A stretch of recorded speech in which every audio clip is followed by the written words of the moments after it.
আমাদের ছোট মামা ট্রেনে ওঠার জন্য খুবই ব্যস্ত। তিনি আজকে ট্রেনে চড়বেন, দেখুন তার খুনসুটিগুলি। ও সব গাড়ি থেকে ট্রেনকে খুব ভালো পছন্দ করেন, তাই আজকে ট্রেনে উঠলেন।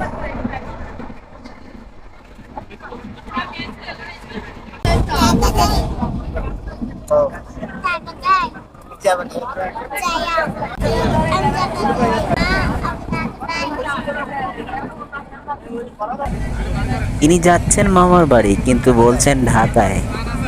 তার মনে যে কত আনন্দ সেটা কাউকে প্রকাশ করে বোঝানো যাচ্ছে না।